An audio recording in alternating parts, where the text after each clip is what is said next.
Jorge González Guedes.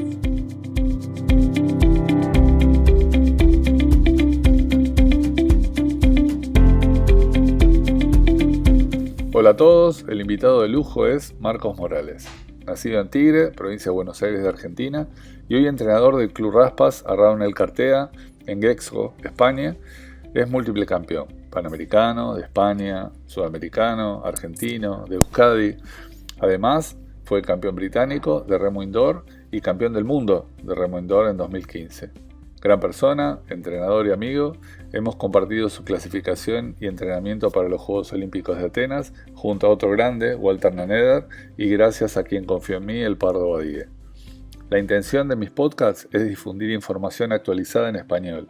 Si te suscribís a Cafecito en Argentina o Patreon en el extranjero, colaborás con la financiación de este proyecto. Encontrarás el link de esto en mi video. Muchas gracias y que lo disfruten. Bueno, hola Marcos, ¿cómo andás? Hola Jorge, muy bien, gracias por invitarme a estas charlas. Pero por favor, yo la verdad que este espacio surgió un poco también el año pasado, me sorprendió la cantidad de gente que se enganchó con el podcast y un poco dentro de los pedidos que tenían es que querían curiosear un poco en esta relación que uno siempre tiene con sus entrenados eh, y en esta un poco más allá de lo que hace a lo técnico eminentemente. Entonces separé lo que era el podcast un poco más técnico del podcast con mis deportistas. Y si bien pueden haber sido no deportistas, sí, la idea era tener un contacto con quienes de alguna manera nos vinculamos y pudimos establecer un vínculo en su época deportiva y quizás le pude haber dado una mano. Sí, la verdad que la gente siempre tiene curiosidad de ver cómo se trabaja por dentro, ¿no? Muchas veces ven los resultados, pero no ven toda la parte de dentro, todo lo que tenemos que pasar, todo lo que tienen que trabajar los técnicos para que nosotros podamos rendir el día de la competición.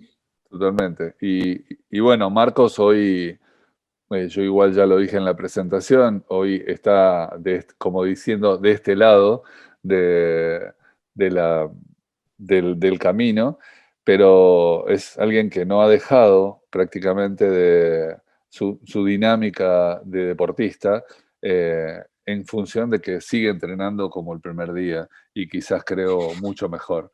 Eh, Así que yo siempre digo que el deportista cuando tiene la llave de entender lo que hace, tiene una ventaja. Eh, entonces puede abrir más puertas. Así que vamos a la primera pregunta y la idea de esta es, el título es ¿quién eras antes de tu deporte? Seguramente como muchos, otra persona inquieta, como todos los que he hablado y conmigo mismo. Pero bueno, un poco quién eras como persona, como ese deportista joven. Bueno, a ver, yo empecé en remo por un compañero del secundario que me llevó a probar. Yo hacía artes marciales. Es verdad que de pequeño tuve un problema con un pulmón que me lo punzaron por una neumonía grave. Estuve un año internado, entonces me mandaron a hacer deporte aeróbico, o sea, podía hacer natación o remo. Y bueno, llegué al remo. Y antes de llegar al remo, pues un adolescente un poco también muy intranquilo, muy culo inquieto, hiperactivo, esa no me salía la palabra. Creo que si hubiera nacido ahora en Europa estaría medicado, porque ahora todo lo hiperactivo lo medican. No Ah, sé por qué, pero es la tendencia.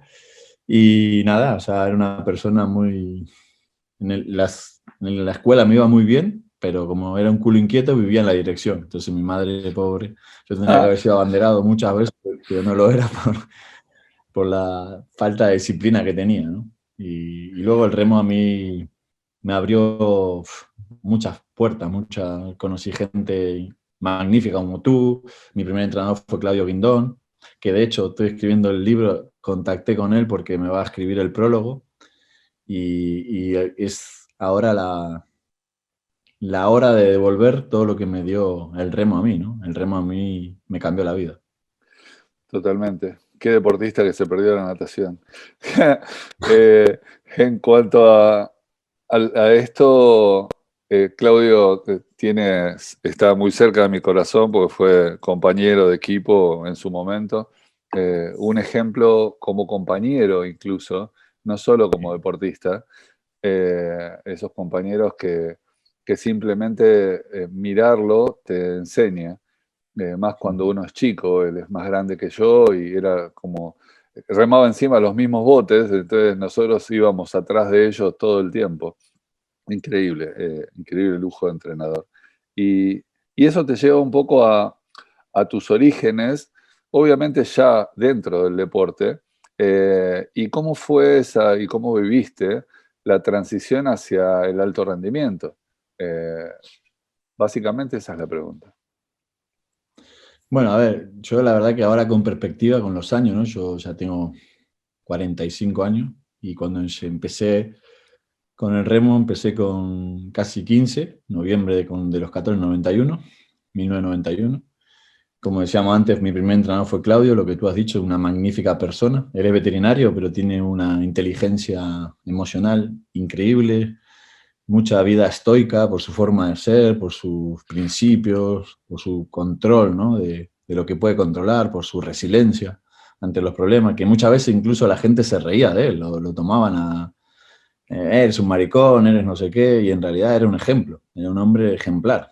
Y creo que hoy, en la adolescencia, cuando uno es joven, tiende eso a juzgar, ¿no? A criticar.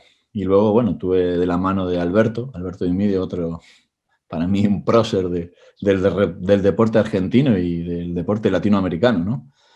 Si tú piensas solo lo que ha conseguido, 3 Olimpiadas, 2 medallas olímpicas, 3 finales olímpicas, bueno, toda la trayectoria y que él haya sido yo remero de él o de Claudio es cuando ahora con perspectiva lo miro y digo la suerte que he tenido, ¿no? De haber vivido años con ellos y que ellos me hayan enseñado cosas. Evidentemente lo que decías tú, ahora mismo me acuerdo del año 2004 cuando nos ayudaste con la preparación para los Juegos Olímpicos. Yo ese año hice 5,50 y no sé si 57 o 55 en el ergómetro y este año en el Mundial he hecho 5,59, entrenando mucho menos, pero claro, ahí me doy cuenta de también las veces que nos sobreentrenábamos o entrenábamos pensando que más era mejor y a veces no es eso, sino que es no lo que haces, sino cómo lo haces, ¿no? Y hoy en día la gente está más pendiente de que te recuperes mejor, de que la calidad del entrenamiento sea la justa para que tengas el estímulo de mejora, tanto físico como técnico, y también la mente, ¿no? Entonces, al final, un deportista de alto nivel es la 24 horas deportista, ¿no? O sea, tiene que estar bien en toda la parte del entrenamiento invisible, que conlleva la recuperación, el sueño, y también tener una higiene mental adecuada, ¿no? Por tu entorno y por tus pensamientos, saber direccionar los pensamientos, eso también es muy importante. Yo creo que sí, incluso, bueno, nombraste dos o tres hitos muy importantes. Alberto fue también un hito para mí que me cambió el eje, la perspectiva de lo que yo era como deportista. Eh, y nombraste ese momento increíble que fue esa previa a los Juegos, y que es cierto, quizás vos decías respecto de lo que podía o no ser el sobreentrenamiento, pero también era el entusiasmo, esa inercia que uno tiene en esos momentos y que a veces, muchas veces, el entrenador actúa más como un freno que como un empujador. Es como que tenés que regular ese entusiasmo que es de todo el equipo. Me acuerdo de esa prueba de ergómetro que hicimos en Fleni, que fue increíble, para todo el grupo ese, y era todos estar juntos y era potenciarse uno a otro. Entonces, eso te llega también contaste un poco cómo fue ese momento de transición, que creo que, no sé si te diste cuenta vos, de cuando pasaste de ser un remero de club a un remero ya con otro tipo de aspiraciones, y si vos hiciste un clic de decir, o hubo algo que a vos te dijo, bueno, tengo que ponerme en fila para lograr esto que quiero, ¿no? A ver, sí que es verdad que yo estaba en la carrera de profesor de educación física, siempre fue también muy inquieto en leer, en preguntar, en averiguar, en ver de qué manera podía mejorar. Bueno, tú lo viviste, era obsesivo, o sea, yo era muy obsesivo en todo. Pero eso también me llevó a romper barreras, ¿no? Y muchas también son barreras mentales. O sea, vuelvo a lo mismo, yo creo que la gente, o sea, lo único imposible es aquello que llamamos imposible. Si no, no seguiría habiendo récords, si no, no seguiría habiendo gente que rompe barreras. O sea, entonces, porque ya hay físicos, no, esto es imposible, esto no se va a poder hacer, y viene un Usain Bolt y rompe la barrera de lo que nadie creía que se podía hacer. Entonces, no sé hasta dónde vamos a llegar, pero yo en mi carrera deportiva, que no llegué a una medalla olímpica, que era mi sueño, pero sí te puedo decir, y hablando y escuchando las charlas de Alberto, que él sí lo consiguió, y era una persona de 1,80, o sea, no era un animal físicamente que vos diga, no, era que genéticamente estaba tocado por la varita, no, era una persona súper normal, pero la mentalidad que tenía ese hombre era, o sea, solo verlo caminar, su estampa, su manera de hablar, generaba respeto. Y si tú te pones a ver a los deportistas que marcan la diferencia, también tienen algo de eso. O sea, tienen una luz, tienen algo que ya marca la diferencia. Esa gente tiene una mirada, el ojo del tigre, lo puedo llamar. Y sí que hubo un momento cuando, para la clasificación y eso, que yo ya empezaba a hacerme preguntas de... Porque lo típico que viajábamos a Europa y te decían, no, cuando no nos iba bien, no, es que ustedes no saben competir. Y yo, ¿cómo no voy a saber competir? Si yo entreno todos los días, y yo, que no, que no. Y yo me negaba a eso, me negaba. Y empezamos a ver otras variables y nos dimos cuenta que, por ejemplo, la del bote o la preparación física. Pero claro, hay que hilar tan fino para el día de la hora H hacerlo, que hay veces que se te escapa, o incluso haces todo bien y puede ser que no te salga, porque no es una ciencia exacta, es un arte del entrenamiento. Sí, casi que engancha perfecto con la siguiente pregunta que tiene que ver con logros, pero no logros hasta dónde llegaste, sino logros de afrontamiento, o sea, cómo afrontaste esos desafíos y límites y cuáles vos considerás que eran tus herramientas. Justo te pregunto esta pregunta que es, creo, el eje de muchas cosas que hoy vos estás madurando desde otra óptica, pero quizás hacer un poco de recordar en ese momento cómo vos lo veías. Bueno, yo me acuerdo que sin saberlo, cuando estuvimos en la gira esta de Europa, ya cuando vinimos en 2003 que perdimos con Brasil, perdimos todas las regatas contra ellos, menos el Panamericano. Empezamos la estrategia, yo cogí un libro de psicología deportiva y hablaba de la visualización. Entonces, con Walter escribimos en una hoja cómo íbamos a hacer la regata desde que se pusiera el semáforo. Bueno, para el que no sabe, en remo, vamos en unas calles como si fuera de una pileta de natación, con andariveles, pero de 2 kilómetros. Y en la salida tienes un semáforo que está en rojo, y cuando se pone en verde, sales. Entonces decía, cuando digan go, o la sirena suene y se ponga el semáforo en verde, 5 remadas fuerte, 10, así, cada 250 metros, ¿qué íbamos a hacer? ¿En qué íbamos a pensar o qué palabra íbamos a utilizar? Y todas las noches, estaba escrito los dos, la repetíamos en voz alta y no íbamos a dormir. Y tanto el Panamericano como la clasificación olímpica, yo sentí que estaba como fuera del barco. Este estado que le llaman en psicología flow. Sí. O sea, como si hubiera sido una visualización más. O sea, como que, no, como que yo estaba fuera. O sea, todo lo estaba haciendo en automático. Solo lo sentí en 3 competiciones eso. O sea, fue increíble. Fue una sensación de como que iba todo en cámara lenta. Claro. Y no me cansaba. Era como, no sé, tenía energía o sea, incansable. Y esa fue una de las herramientas que para mí luego yo siempre le estoy dando vuelta al tema mental, porque podemos medir hoy en día casi todo. O sea, la velocidad en las pesas, el lactato, el pulso, el consumo, las calorías. O sea, hoy en día se mide absolutamente casi todo. Hay de todo para medir. Pero no hay una máquina que te mida los pensamientos. Yo hace tiempo que trato de ver con cada entrenamiento, y me toca hoy entrenar a muchos jóvenes, lo que yo llamo práctica deliberada.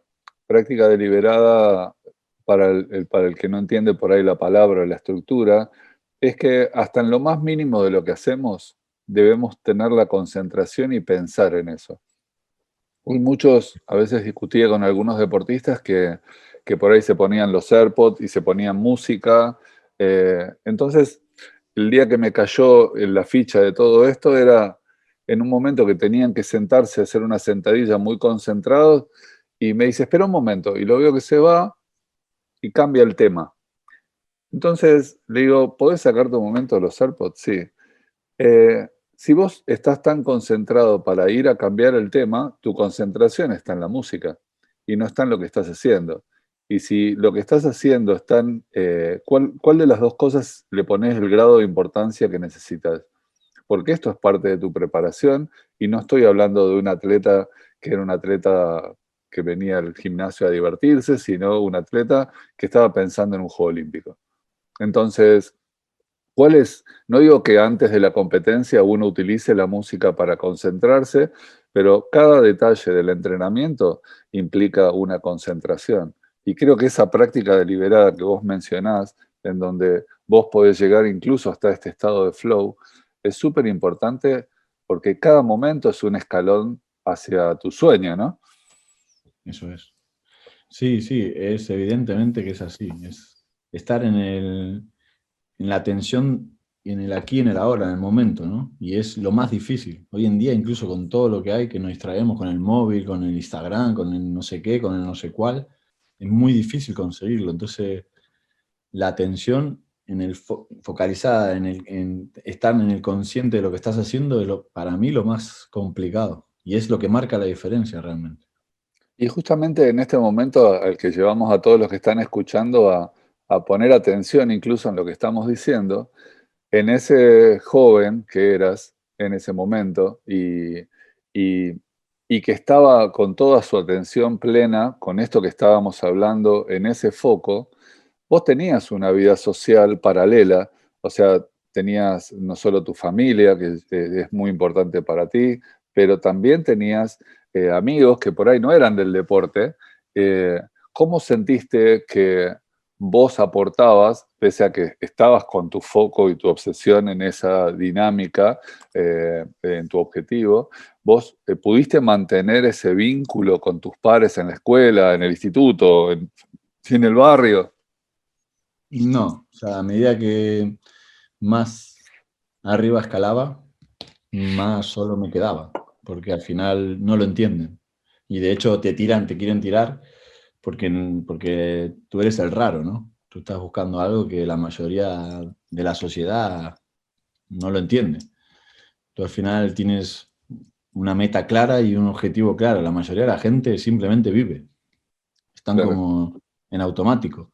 Y si tú sales de la caja o sales del molde o sales de lo que está estipulado, entre comillas, que se vea bien en la sociedad, es como, ¿qué dices? ¿Cómo vas a hacer eso? ¿Tú estás loco? Eso es imposible. Pero bueno, yo tomé la opción y de hecho en un momento que justo entraste tú a trabajar con nosotros, que me acuerdo que se lo había dicho al Pardo también, le digo, mira, porque el Pardo todo lo decía, no, es que es muy difícil, ¿no? Que es casi imposible lo que vamos a hacer, a mí me tocó, digo, mira, Pardo, yo quiero que estés conmigo y pero si todos los días me vas a recordar que esto es imposible, lo único que me estás haciendo es poniéndome más freno en la rueda. Le digo, yo ya sé que es difícil o casi imposible, pero si yo lo estoy pensando y me focalizo en eso, solo lo voy a expander, porque lo Claro. que te focaliza se expande. Entonces, realmente tenés que cuidar tu entorno, tiene que ser un entorno que te apoye, y en ese momento por decisión propia o porque no cuadraba, porque cuando ellos volvían de fiesta yo me levantaba para ir a entrenar, pues al final la decisión estaba clara. Yo tenía claro mi objetivo, mi compañero también, y la gente que te quiere y que realmente te ama y que te ve en el día a día sabe que vas de en serio. Cuando ya ven que estás en dedicación plena. Y Sí. bueno, tuve problemas con novia que no lo entendían, que me decían, no, tú quieres el remo más que mí. Bueno, en este Sí. momento sí. Es cierto, pero claro, sí, es importante. Yo creo que como en esta mirada que hoy tenemos como entrenadores y que ya tenía yo en ese momento, y que gracias al Pardo, incluso ahora que lo nombraste, que para mí era, como fue Alberto también, uno de esos remeros que yo miraba todo el tiempo, bastante más grande que yo, pero a él, a Franco, a todos ese grupo. Era un grupo que la verdad que a mí me llamaba mucho la atención, remaban de mi mismo lado, para la gente, algunos nos especializamos en remar de un lado o del otro, pero obviamente eso influye mucho y yo siempre digo que lo que debemos hacer, y fuera de la técnica y lo que podamos proponer, es crear las condiciones para que ese deportista brille y ayudarlo o empujarlo hacia ese objetivo, en donde si nos caemos juntos. Pero ese tiene que ser el ámbito. A ver, ahora viéndolo con perspectiva, yo lo entiendo, ¿eh? Al final sus inquietudes y su, a ver, miedo a no conseguirlo y él lo exteriorizaba, pero claro, en ese Claro, momento a nosotros quizás no era lo mejor transmitírselo por ahí a su entorno más cercano, a su mujer, a ti, que formabas parte del equipo técnico, pero no a nosotros, porque al final te siembra la duda y cuando te siembra la duda en el momento de la competición o previo, tú te haces esas preguntas. A todo el mundo le pasa, que es normal. O sea, sí, eso sí. a todo el mundo le pasa.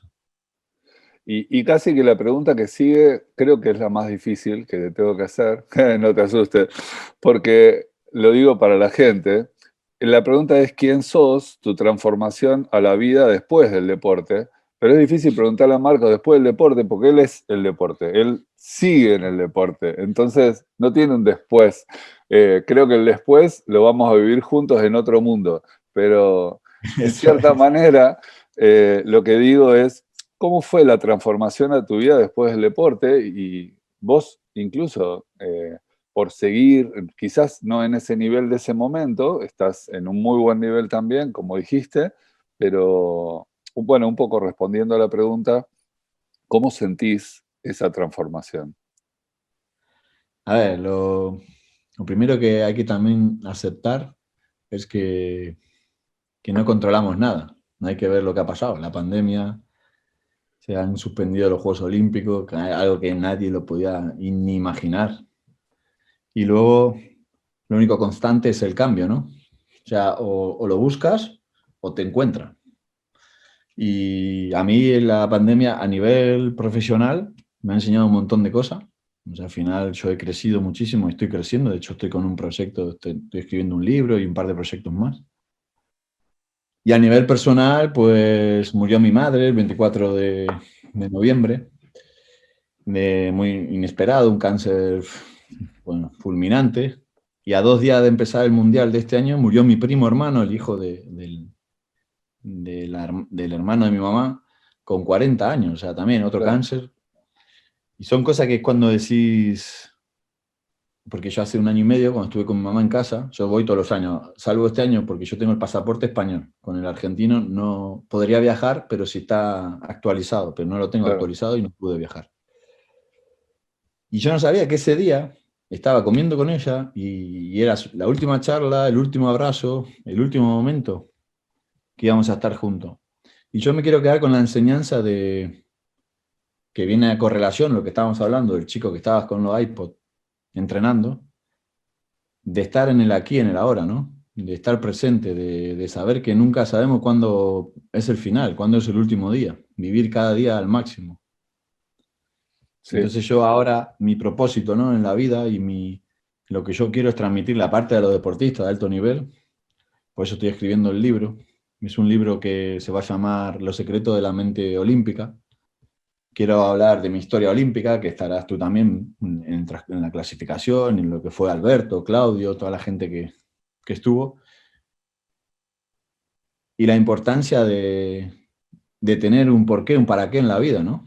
De preguntarte, al final la vida pasa muy rápido, creemos que vamos a vivir, no sé, 1000 años, y yo creo que lo triste no es la muerte, lo triste es que la mayoría de la gente no vive de verdad. O sea, sí, vive, no sé, acorde a lo que dice la sociedad y va, trabaja, vuelve y espera que sea viernes para estar el fin de semana y ya está. Y si le preguntas, bueno, ¿y cuál es tu sueño? Y hay mucha gente que no sabe. Por eso ve la tele y quiere ver el fútbol o quiere ver un deportista que se ve reflejado y que se imagina que es él y vive en una película y está como dormido. Y creo que todo el mundo tiene esa llama olímpica. No todo el mundo va a ser campeón del mundo, no todo el mundo va a ser olímpico, pero sí todo el mundo merece ser su mejor versión, merece encender esa llama que tiene dentro Y nosotros que estamos con el deporte, con el alto nivel, que tenemos esa llama olímpica, pues encender a la gente que está en nuestro entorno y a la gente que podamos nosotros llegar y enseñarles que todos podemos brillar, que todos somos extraordinarios, y esa es mi transformación, ¿no?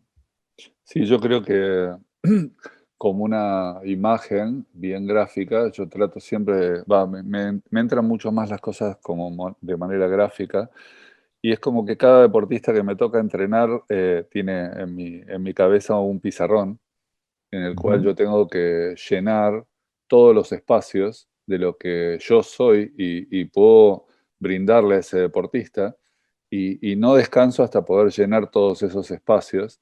Y si hay algún espacio que no pude llenar es por desconocimiento. Uno es falible, no sabe todo. Entonces, pero desde el punto de vista de la intencionalidad, creo que hay que cada uno llenar la pizarra completa y yo creo que es la manera más sincera y de corazón que uno puede irse de esto, o de esta vida o de lo que sea, sabiendo que llenó todos los espacios de esa pizarra, ¿no? Eh, y más que obvia es la pregunta, la anteúltima, que es titulada Transferencia. ¿Qué cosas de tu deporte te ayudaron en la vida o te ayudan en la vida, obviamente? eh, que vos podés, como titular, decir esto, esto, esto. Esa es la pregunta. Disciplina, compromiso, resiliencia. No ser imbatible, pero sí ser imparable. Claro. Me niego a rendirme. Soy una persona que, lo que dices tú, vale, no lo sé, pero seguiré aprendiendo. Yo quiero seguir mejorando. No voy a parar hasta el último día de entrenaré, me cuidaré y estaré formándome y ayudando a alguien a ser mejor de lo que podía haber sido el día anterior. Muy bueno. Creo que igual esta pregunta también queda como un ejercicio de todo lo anterior, ¿no? Y relacionada con esto, y en ese momento yo ni pensaba en un podcast, me acuerdo que ya viviendo Alberto, ya casi retirado, eh, una revista me pidió, ya que había sido eh, deportista de él, ¿por qué no me acercaba y le pidieron permiso a un reportaje, medio visto como era, medio arisco, que dijo que no. Y cuando me mandan a mí, dice sí, pero tiene que venir a mi casa. Eh, y, y tuve el lujo ese de ir.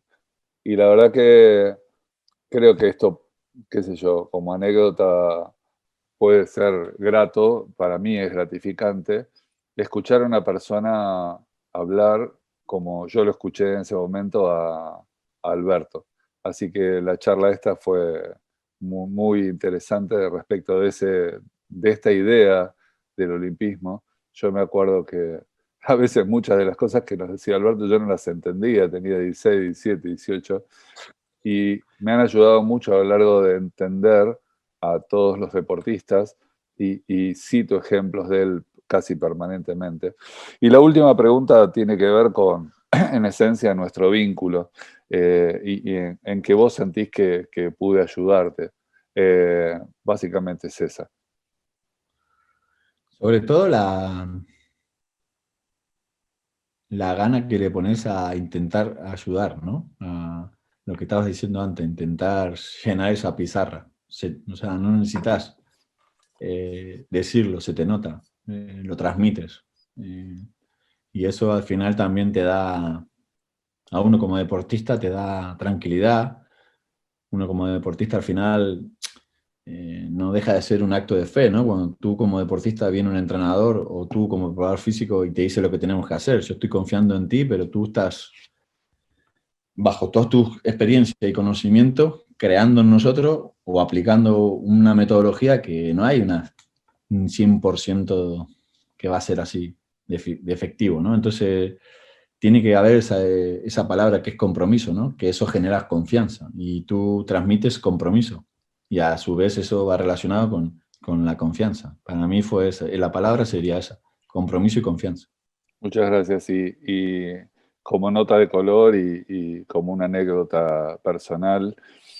Si hay algo que me llenó en cierta manera el corazón respecto de esto, y que yo lo sé, fue llegar hace unos años, tuve la oportunidad de ir a Bilbao, donde él está viviendo hoy y donde se desarrolla, y entrar al club donde él es el entrenador y donde es el inspirador principalmente, y ver en una de las pizarras alguno de mis cuadros locos de cuando él era deportista.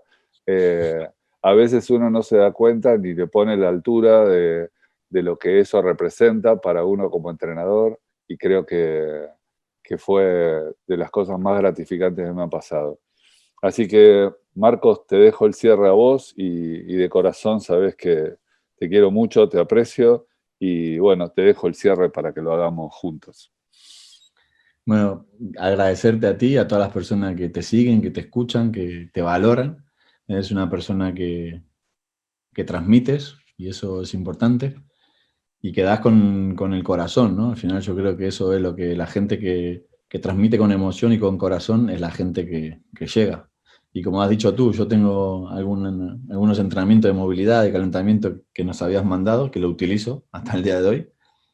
La clasificación olímpica, que al final toda la preparación final y esa clasificación fue también de la mano contigo. Es un momento para mí, o sea, clave de mi carrera deportiva, era uno de mis sueños y lo conseguimos.